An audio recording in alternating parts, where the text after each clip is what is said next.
I'm now going to put this thimble on to save myself against the possible heat burn.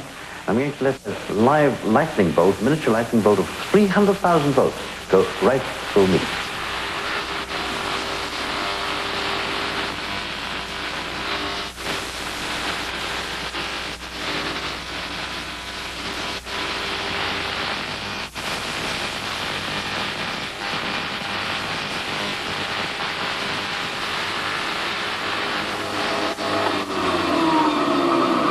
Well, it certainly does give you a weird feeling, but is hardly surprising after 300,000 volts.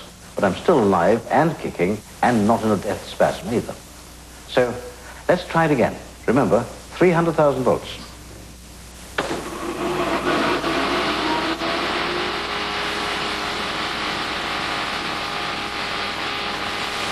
Don't try this yourself. It's extremely dangerous.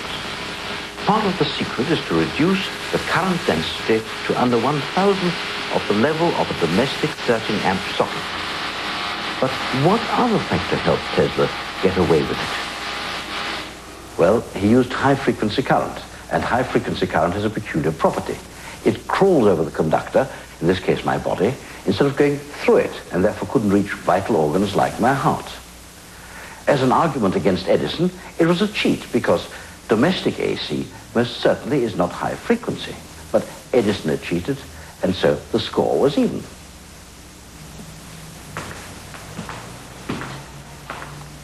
In an unparalleled 8 years of invention, between 1890 and 1898, Tesla left alternating current right behind.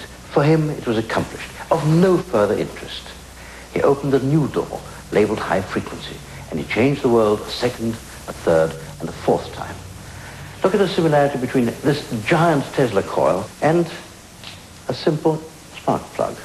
It's not coincidental, because to drive a spark plug, you need a coil, an ignition coil, and that's based on one of Tesla's patents.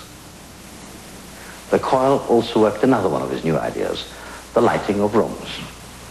Here are two lighting tubes. No wires, absolutely no supply of power. Now, let's lower the room lights and run up the coil and see what happens to these tubes.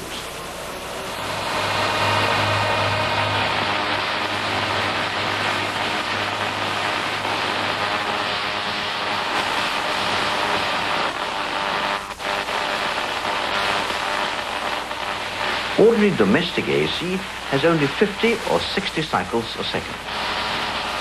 But this is high frequency, where the coil discharges 10,000 times a second. The intense, rapidly changing field around the coil excites the molecules of gas in the tube and makes them glow. Photographs were taken by this artificial daylight. One was acclaimed by palmists, then fashionable for character reading from hands.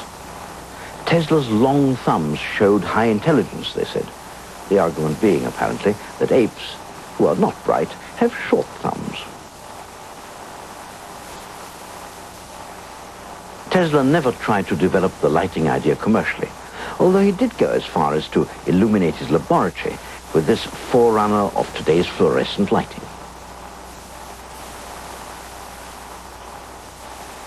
If only Tesla had met more people like George Westinghouse, the only businessman to put a major Tesla invention into production. Niagara was hugely successful. It sent power as far as Buffalo, 20 miles away, and started the world's first electrochemical factory complex. The factories made aluminium, fertilizers, abrasives, and explosives. Neither the factories nor the sending of power to Buffalo would have been possible with the original DC. Edison recognized defeat. Tesla had already devised his alternating current system, his high-frequency coil, and the rudimentary system of fluorescent lighting. Enough for one man's lifetime, you might think. Not so. There was much more to come.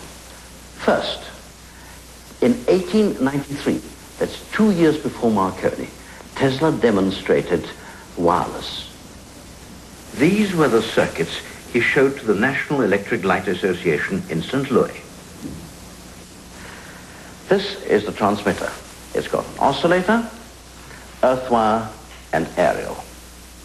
And the signal goes from this aerial to the receiver's aerial. And that one is a mirror image of the transmitter. Aerial, earth wire, and oscillating circuit. Now, the amazing thing is that the equipment could be tuned to receive one specific frequency. Now, very new, very modern wireless sets have a little light which comes on when the set latches onto a station. Tesla worked on the same principle 90 years ago. So when I tune this set, precisely, the little light comes on.